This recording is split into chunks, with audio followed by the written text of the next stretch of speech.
سب سے پہلے میں الخدمت کراچی کو، ان کی پوری ٹیم کو مبارکباد پیش کرتا ہوں، جنہوں نے طویل عرصے سے جو خدمت کا یہ سفر ہے اس کو چار چاند لگائے ہیں،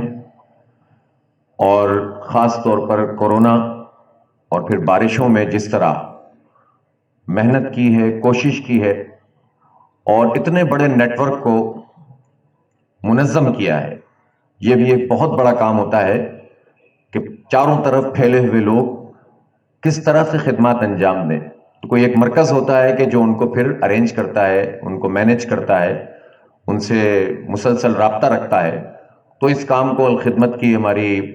جو ہیڈ آفس ہے اس کی ٹیم نے، اور پھر تمام ہمارے ڈسٹرکٹس اور پھر ان کے جو ذیلی یونٹس بنے ہوئے ہیں ان سب نے کام کیا ہے۔ اللہ تعالیٰ آپ سب کو اجر عظیم سے نوازے۔ دیکھیں، الخدمت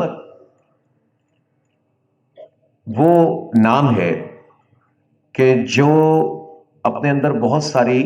وہ خصوصیات رکھتا ہے کہ جو دیگر این جی اوز کے پاس نہیں ہوتی۔ ہم تمام این جی اوز کو کہ جو بھی خدمت کا کام کرتے ہیں ان سب کو خراج تحسین پیش کرتے ہیں، اور ہمارے ملک میں تو این جی اوز وہ کام بھی کرتی ہیں جو حکومتوں کے کرنے کا کام ہے، بلکہ بعض اوقات تو حکومتیں این جی اوز کے پیچھے چھپ جاتی ہیں، اور جو کام حکومت کے کرنے کا ہوتا ہے، لوگوں کو ریلیف پہنچانے کا، اور کوئی مشکل آئے، ڈیزاسٹر ہو تو اس کو مینیج کرنے کا، اس کے لیے پورا نیٹ ورک بنانے کا، اور کسی بھی مشکل میں پوری طرح سے سامنے آنے کا، وہ حکومتیں وہ کام نہیں کرتی۔ اور ان حالات میں جب کہ کووڈ ہوا اور اس کے بعد بارشیں ہوئیں تو سب چیزیں ایکسپوز ہو کر سامنے آ گئیں، پورا سسٹم ایکسپوز ہو گیا۔ لیکن ہماری بہت ساری جو این جی اوز ہیں انہوں نے اپنا بہت اچھے طریقے سے کام کو سنبھالا۔ لیکن الخدمت الگ کیسے ہے؟ الخدمت اور باقی این جی اوز میں یہ فرق ہے کہ الخدمت کے پاس وہ کل وقتی ورکرز تو موجود ہوتے ہیں کہ جو مختلف آفس بیررز کے طور پر ہمارے کام کر رہے ہوتے ہیں، لیکن ایسے والنٹیئرز پوری طرح سے موجود ہوتے ہیں کسی بھی مشکل وقت میں کام کرنے کے لیے، کہ جن کو جماعت اسلامی کی پوری تنظیم لے کر چلتی ہے۔ جب یہ کووڈ 19 آیا تو ہم نے دیکھا کہ چاروں طرف سناٹا ہو گیا، اور پارٹیاں ایسا لگتا تھا کہ کہیں پر چلی گئی ہیں۔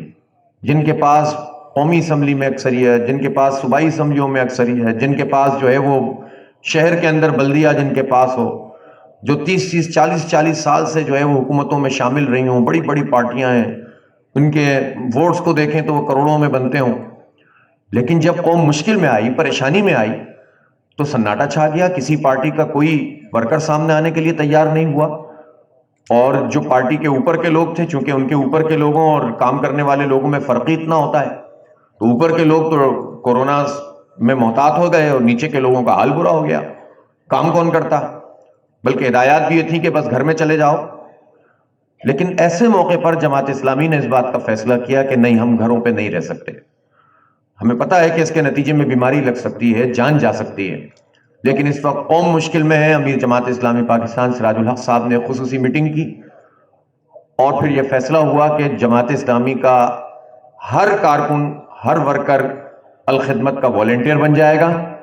اور اسپیشلی ہم نے کراچی میں اس کو زبردست طریقے سے پریکٹس کیا، اور پوری جماعت اسلامی الخدمت کے والنٹیئر کے طور پر میدان میں آ گئی۔ یہاں تو آپ میں سے تھوڑے لوگ آئے ہیں، لیکن ہزاروں لوگ تھے کہ جو ہم جہاں جاتے تھے وہاں پر خدمت کر رہے ہوتے تھے۔ آپ نے ان تمام ویڈیوز میں کوئی ایک ویڈیو بھی، شاید کلپ بھی ایسا مجھے نظر نہیں آیا،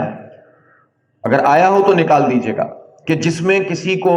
کوئی تھیلا پکڑاتے ہوئے، کوئی ڈبہ پکڑاتے ہوئے تصویر بن رہی ہو۔ ہم نے سختی سے منع کیا کہ کسی کی عزت نفس کو مجروح نہیں ہونا چاہیے۔ رات کی تاریکی میں جا کر لوگوں کی مدد کریں، اس طرح سے کریں کہ لینے والا ہاتھ اور دینے والا ہاتھ، دینے والے کو لینے والے کا ہی نہیں، ایک ہاتھ کو دوسرے کا پتہ نہ ہو حدیث کے مطابق۔ اور کیونکہ اس کووڈ میں تو خاص طور پر یہ ہوا کہ صرف ایسا نہیں ہوا کہ غریب آبادیوں میں اچھے اچھے کاروبار کرنے والے جو ہیں وہ سڑک پر آ کر کھڑے ہو گئے۔ کیسے لوگ ہیں جو کسی کے سامنے مانگنے کی ان کے اندر ہمت نہیں ہوتی اور وہ فاقہ کشی پر مجبور ہو گئے۔ تو ہم نے کوشش کی کہ جو ہم سے ہو سکتا ہے وہ ہم کام کریں، اور الحمدللہ ہمارے کارکنوں نے یہ کام کیا، ہماری الخدمت کی ٹیم نے اس کو منظم کیا، اور جماعت اسلامی کا ہر کارکن میدان میں آ گیا، اور الحمدللہ اس کے نتیجے میں یہ، اور پھر اللہ نے برکت بھی ڈال دی، خلوص سے جو کام کیا جاتا ہے، نیت اگر بالکل صاف ہو، ذاتی مفاد پیش نظر نہ ہو، تو برکتیں اللہ کی نازل ہوتی ہیں۔ اور یہ بات اس لیے بہت اہم ہے کہ لوگ کہتے ہیں ہمارے حالات کیسے سدھریں گے، ہمارا ملک ٹھیک کیسے ہوگا، یہ پیسے ہمارے پاس اتنے نہیں ہوتے، دنیا میں جو ہے وہ ہماری معیشت تباہ ہے، ہمارے حالات برے ہیں۔ اور بڑی بڑی باتیں کر کے جو لوگ اقتدار میں آتے ہیں، ان کا بھی کام یہی ہوتا ہے کہ جو وسائل میسر ہوتے ہیں ان کو بھی کہتے ہیں کہ کچھ بھی نہیں ہے ہمارے پاس۔ لیکن ہمیں اس بات کا یقین ہے کہ جتنے اس وقت دستیاب وسائل ہیں، اگر نیک نیتی کے ساتھ، خلوص کے ساتھ اور ایمانداری کے ساتھ صرف کرنا شروع کر دیں تو اللہ تعالیٰ انہی وسائل میں اتنی برکت ڈال دے گا کہ ہماری معیشت بھی ٹھیک ہو جائے گی، ہمارے حالات بھی درست ہو جائیں گے۔ لوگوں کی ضرورت ہے ایسے جو خلوص کے ساتھ کام کرنے والے ہوں، منظم لوگوں کی ضرورت ہے، ٹیم کی ضرورت ہے۔ تو اس لیے یہ پوری قوم کے لیے ایک مثال ہے کہ ہم نے کتنا پیسے جمع کر لیے ہوں گے۔ ظاہر ہے کہ جو حکومت کے پاس تو 1100-1200 ارب روپے آئے تھے پاکستان میں ایشین ڈیولپمنٹ بینک اور ورلڈ بینک کی طرف سے کورونا کے لیے، ہمارے پاس تو ظاہر ہے کہ ایک لمیٹڈ جو ہے وہ چیز آئی تھی، لیکن آپ بتائیں کہ 1200 ارب روپے ایک طرف، اور یہ بمشکل پورے پاکستان میں 3-4 ارب روپے، 5 ارب روپے بھی شاید بمشکل جمع ہوئے ہوں اور تقسیم ہوئے ہوں، اور ان 5 ارب روپے کا یا 4 ارب روپے کا امپیکٹ بالکل جو ہے وہ اس سے کہیں زیادہ ہے۔ آپ دیکھیں کہ اللہ تعالیٰ کتنی برکت ڈالتا ہے ایمانداری میں، دیانت میں، ٹیم ورک میں، خلوص میں، نیت میں اور رضاکارانہ خدمت کے جذبے میں اللہ تعالیٰ نے اتنی برکت ڈالی ہے۔ تو ہمارے ملک میں کسی چیز کی کمی نہیں ہے، بلکہ کمی انہی چیزوں کی ہے جس کا میں تذکرہ کر رہا ہوں۔ الخدمت زندگی کے 6-7 شعبے میں کام کر رہی ہے، اور ہمارے مستقل کام بھی اتنے ہیں، آپ جانتے ہیں کہ جو مسلسل ہوتے رہتے ہیں، اور بعض اوقات تو ہمیں یہ محسوس ہوتا ہے کہ شاید ہم ان کی پروجیکشن کرنے میں ناکام ہو جاتے ہیں۔ لوگوں کو نہیں معلوم کہ کس طرح ہم تعلیم کے میدان میں جماعت اسلامی خدمات انجام دے رہی ہے، لوگوں کو نہیں معلوم ہے کہ یہ بیٹھک اسکول کس طرح سے ہماری بہنیں جو ہیں وہ چلاتی ہیں، اور اسٹریٹ چلڈرن، کچرا چننے والے بچوں کو تعلیم یافتہ بنا دیتے ہیں۔ لوگوں کو نہیں پتا چلتا کہ کس طرح یہ واٹر فلٹریشن پلانٹ جو اس وقت 40 سے زائد ہمارے اس وقت شہر میں موجود ہیں، یہ دنیا کے کسی بھی بین الاقوامی برانڈ کا جو سمجھ لیں کہ جو اس کی کوالٹی ہوتی ہے، اس کوالٹی کا پانی لوگوں کو 1 روپیہ لیٹر یا 1.5 روپیہ لیٹر میں جو ہے وہ فراہم کر رہے ہوتے ہیں، تاکہ ایک سلسلہ بھی چلتا رہے اور لوگوں کو جو ہے وہ بہترین پانی بھی ملتا رہے۔ لوگ نہیں جانتے کہ کس طرح جو ہے وہ ہمارا یتامہ کا جو کفالت کا پروگرام ہے وہ 2 طرح سے کام کرتا ہے۔ ایک تو مختلف پورے ملک میں آغوش بنے ہوئے ہیں جہاں بچوں کی ٹریننگ کا پورا سسٹم موجود ہوتا ہے، ان کو وہاں پر رکھ کر تربیت کی جاتی ہے، اور اب ان میں سے وہ بچے بھی الحمدللہ پاس آؤٹ ہوئے ہیں کہ جنہوں نے پاکستان کے ایئر فورس وغیرہ کے اندر بھی جا کر اپنی خدمات انجام دی ہیں۔ اور دوسری طرف کفالت یتامہ میں وہ کام بھی ہوتا ہے کہ بچے اپنی چچا کے ہاں، چچی کے ہاں، خالہ کے ہاں، یا ان کی ماں موجود ہے،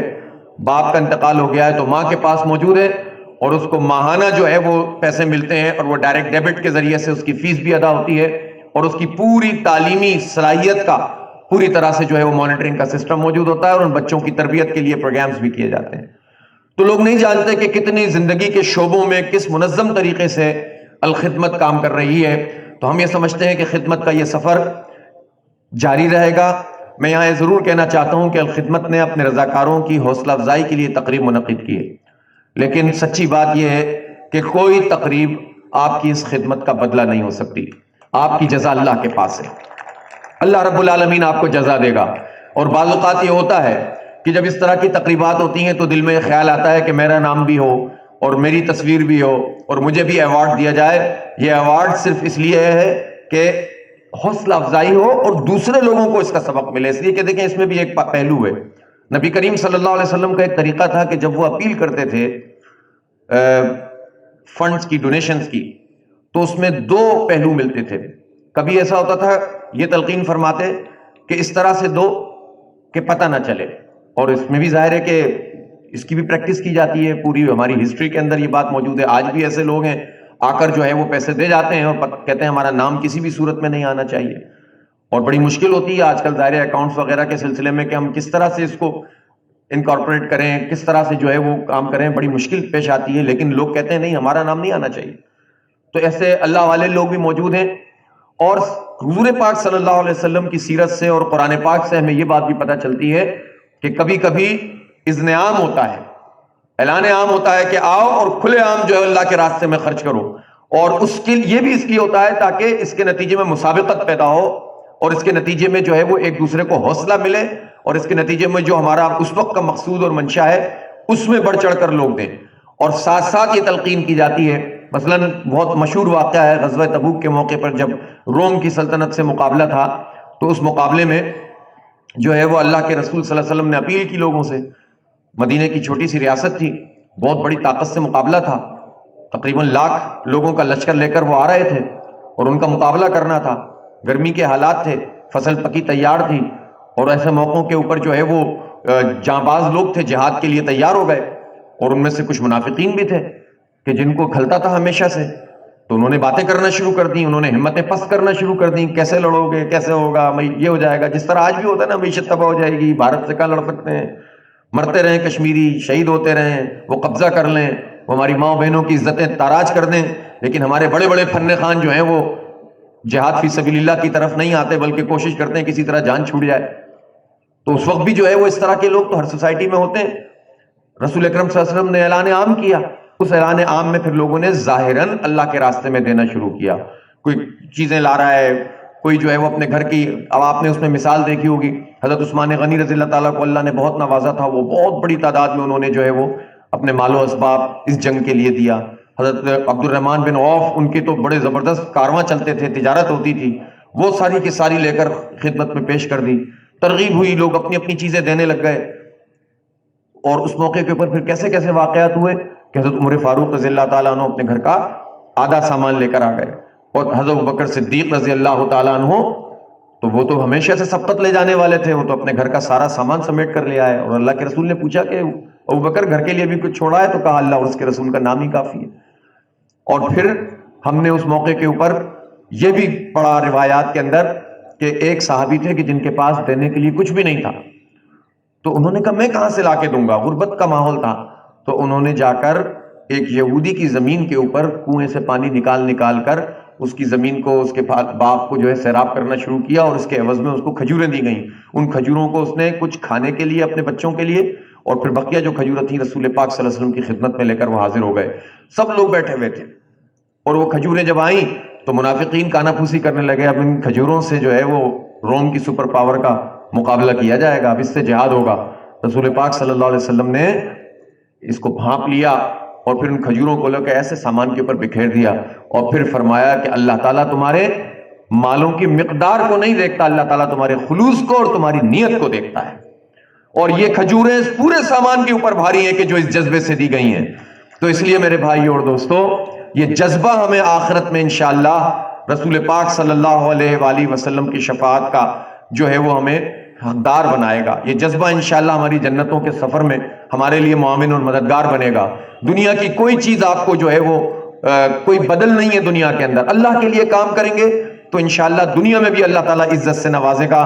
آج ہمارے پاس یہی تو سرمایہ ہے کہ ہمارا بدترین مخالف بھی یہ کہتا ہے کہ جماعت اسلامی